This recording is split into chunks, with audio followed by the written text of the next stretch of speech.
And from me, thank you for being with us. First tonight, £100 million worth of headaches.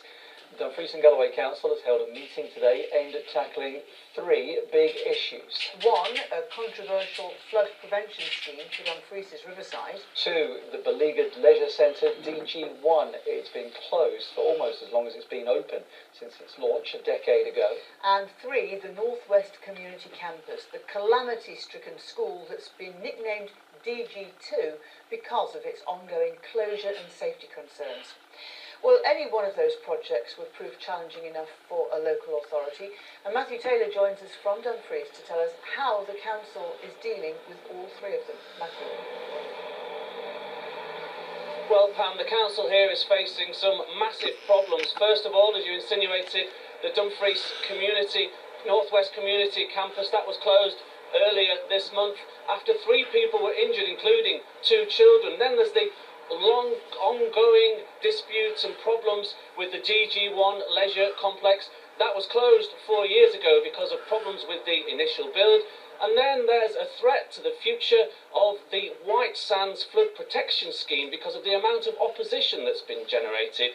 Indeed, in the council meeting here today, it was hard to know which of the council's problems appears to be the worst.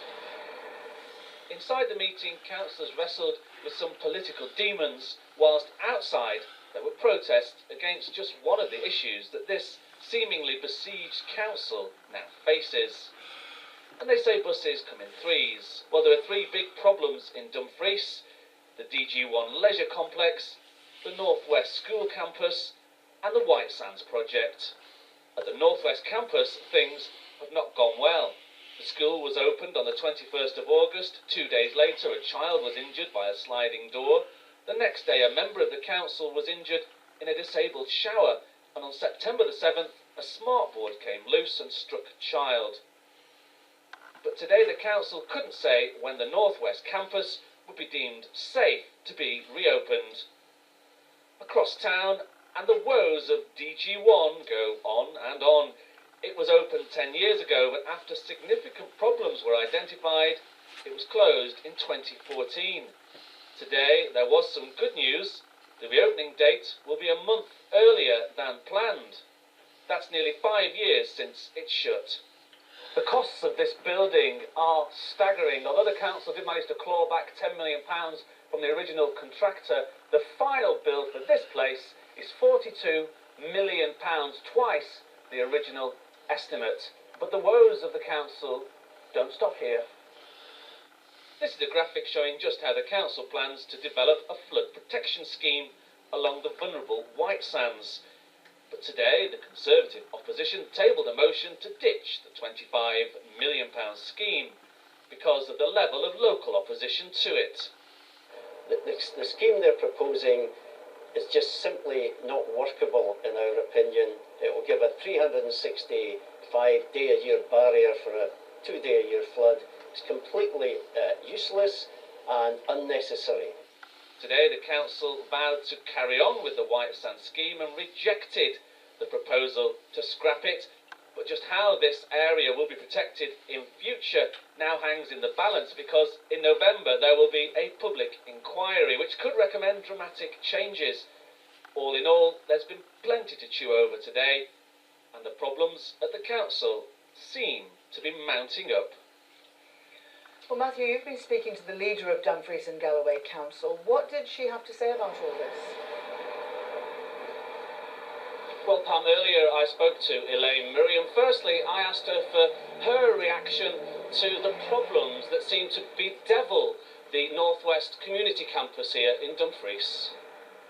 Clearly, it's an enormous disappointment that this building, which should have been an absolute flagship building to offer to the community, both the local community and the school community, has turned out to be a series of mistakes and errors, and the council has apologised for that, and we would repeat that apology, but we are extremely angry that we've been let down both by the developer Southwest Hub and by the construction company Graham's, who we thought were supposed to deliver a gold-plated facility to us and did not do so.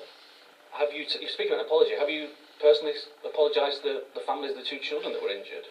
The Chief Executive did issue an apology on behalf of the Council to all concerned, and I would repeat that both to the school, the pupils who were injured, and indeed to the member of staff who was injured, who actually I've spoken to personally. Of course, this isn't the only big problem that the council have got to face. You've had to face DG1 for many years. That's knocked confidence in people, as well as the North West campus.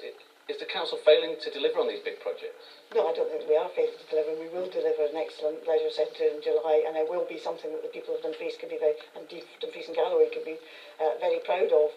But we've used it's a totally different system there now. We have a traditional type of contract where we have a clerk of works who's doing a great job sitting on DG1, looking at every single thing that happens and monitoring that. We weren't able to have that in North West Campus. We were tied to this hubco model. You seem to be wanting to plough on with the White Sands flood protection scheme, despite the fact that over 300 people have objected and it's obviously going to go to a public inquiry. Why are you continuing in the face of quite a lot of opposition? Well, we actually do believe it's the best solution. Well, not just for flooding, but also for the regeneration of the town. It's all very well. I know one of the local MSPs apparently has said, oh, the local businesses, it floods and the local businesses just get on with it. Actually, if you've actually been somewhere and been flooded out, you can't just get on with your business. In terms of the inquiry, there isn't the facility for withdrawing from the inquiry. We can't do that. The Scottish Government has called an inquiry. We are obliged to attend that. This is a decision made by the reporters and we can't get out of it now. That was Matthew Taylor speaking to Elaine Murray.